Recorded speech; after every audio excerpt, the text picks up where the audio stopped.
మనస్ఫూర్తిగా ఈ సభకు నేను మనస్ఫూర్తిగా ధన్యవాదాలు చెప్పుకోండి మీతో.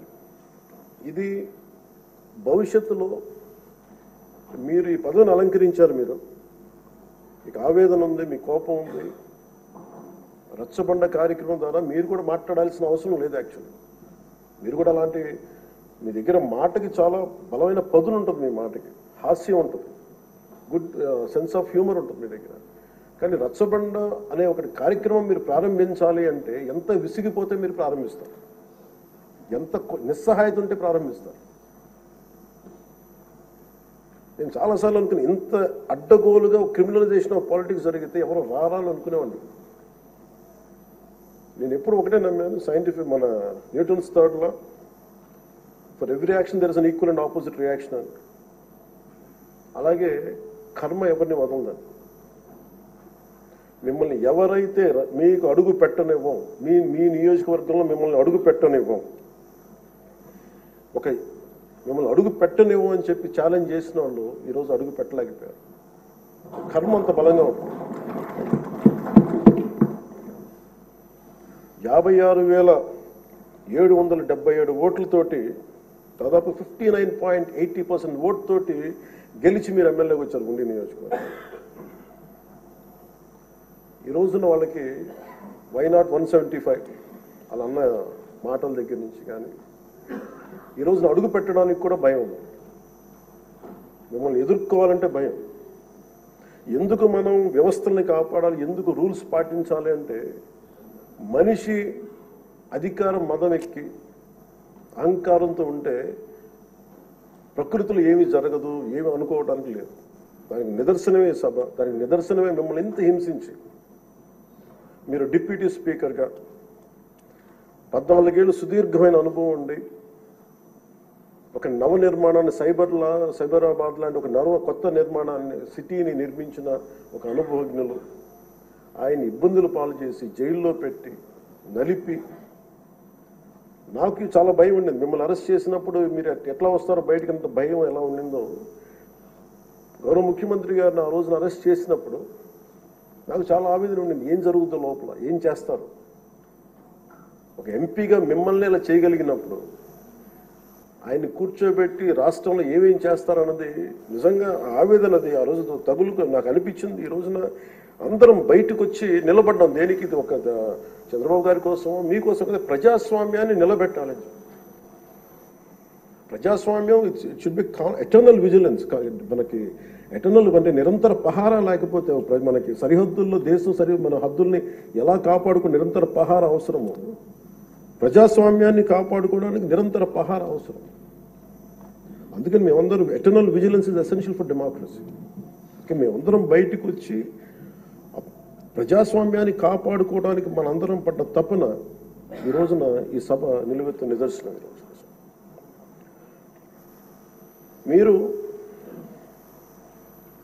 ఖచ్చితంగా మీరు సభా గౌరవాన్ని నిలబెట్టాలని మనస్ఫూర్తి. మీ విట్టు కోల్పోకండి, మీ సెన్స్ ఆఫ్ హ్యూమర్ కోల్పోకండి.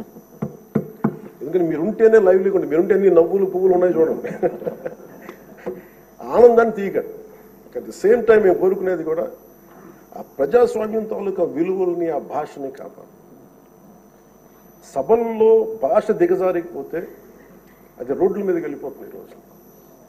అంటే ఎవరు ఏం మాట్లాడుతున్నారో ఇష్టం వచ్చినట్టు మాట్లాడి, బూతులు తిట్టి, మేము ఇళ్లలోకి వచ్చి మీ ఇంట్లో మీ ఆడపడుచుని రేపులు చేస్తాం, మీ పిల్లల్ని ఎలా అంటాం. అడ్డగోలు ఈరోజు ఇంతమంది మాట్లాడుతున్నారంటే దానికి చట్టసభల్లో నుంచే ఆ కదలిక మొదలు. ఆ హుందాతనం పోయింది సభలో.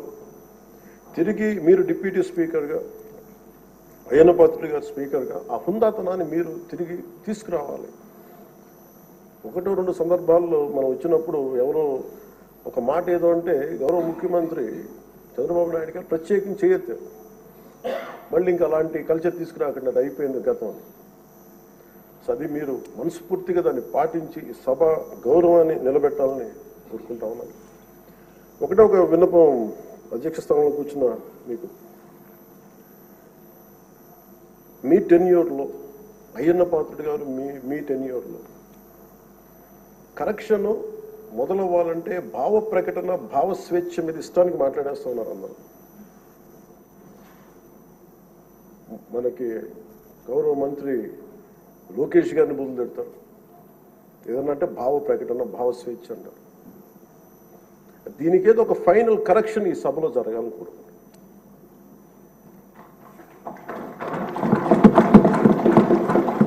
అంటే ప్రజలు నోరెత్తి ప్రకటన జరగాలి. డిసెంట్ ప్రజాస్వామ్యంలో dissent in democracy is very essential. కానీ అది ఎట్లా ఉండాలి అనేది దాని తాలూకు విధి విధానాలు మనం ఇక్కడి నుంచే మొదలు పెట్టాలి. అది మీ ఆధ్వర్యంలో మొదలవ్వాలని నేను కోరుకుంటున్నాను.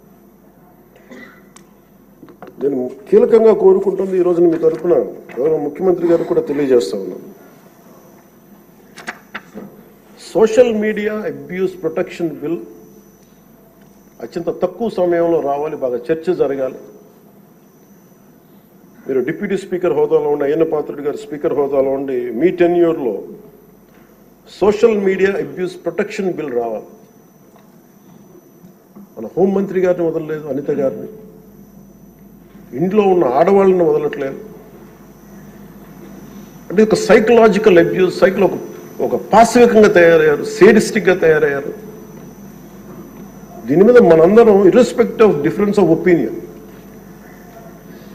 విభిన్నమైన పొలిటికల్ పార్టీలు అయినొచ్చేమో కానీ ప్రజాస్వామ్యాన్ని కాపాడటం కోసం Andhra Pradesh should lead by example introducing social media abuse protection bills. ఎందుకు చెప్తున్నానంటే మీలాంటి వ్యక్తిని, మీరు మెంబర్ ఆఫ్ పార్లమెంట్ అయ్యండి, మిమ్మల్ని ఇంత ఇబ్బంది గురి చేస్తే ఇంక సగటు మనిషి పరిస్థితి ఆలోచించడం. 3 ఏళ్ల బిడ్డలు, 5 ఏళ్ల బిడ్డలు కూడా రేప్ చేస్తున్నారు, క్రిమినల్స్ అంతా చెలరేగిపోతున్నారు అంటానికి కారణం ఈ చట్టసభలు ఇష్టారాజ్యంగా మాట్లాడి దానికి ఒక క్రిమినల్ నక్సెస్ లాగా ఇందాక ఎస్కోబార్ ఒక డ్రగ్ కార్టెల్ స్టార్ట్ చేస్తే వీళ్ళ క్రిమినల్ ఎంపైర్ని గార్డ్ చేసుకోవడానికి ఒక సోషల్ మీడియా ఒక అబ్యూసివ్ కార్టెల్ స్టార్ట్ చేసి ప్రజల్ని భయభ్రాంతులను చేసి అందరినీ భయపెట్టేసి కంట్రోల్ చేయడం, నియంత్రించడం. మాకు ఎదురు తిరిగితే మనకి కృష్ణరాజు గారు లాగా మమ్మల్ని జైల్లో పెట్టేస్తాం, ఇలా 3rd డిగ్రీ మెథడ్స్ వాడతాం. ఒక ఎంపీకి ఇలా ఉన్నప్పుడు అలా భయభ్రాంతులు చేయడం, ఒక ముఖ్యమంత్రి స్థాయిలో ఉన్న వ్యక్తిని గతంలో 3 సార్లు చేసిన వ్యక్తిని జైల్లో పెట్టేస్తాం, దాడులు చేస్తాం. ఈ మైండ్ సెట్ మారాలి అంటే ఈ సభ ప్రజలు మనకి చాలా బలమైన ఇచ్చారు. వాళ్ళని 11 మనల్ని 164లో పెట్టారంటే ప్రజలకు మన మీద అపారమైన నమ్మకం. ఏదో మార్పు తెస్తారు. అభివృద్ధి, డెవలప్మెంట్తో పాటు వాళ్ళు కోరుకుంటుంది స్వేచ్ఛా వాయువులు పీల్చాలి, భయపడకూడదు. మీరు వస్తే చూడండి నవ్వులు పువ్వులు విరుస్తున్నాయి ఇక్కడ. ఇదే అట్మాస్ఫియర్, ఇదే వాతావరణం రాష్ట్రం అంతా ఉండాలని మనస్ఫూర్తిగా కోరుకుంటాం.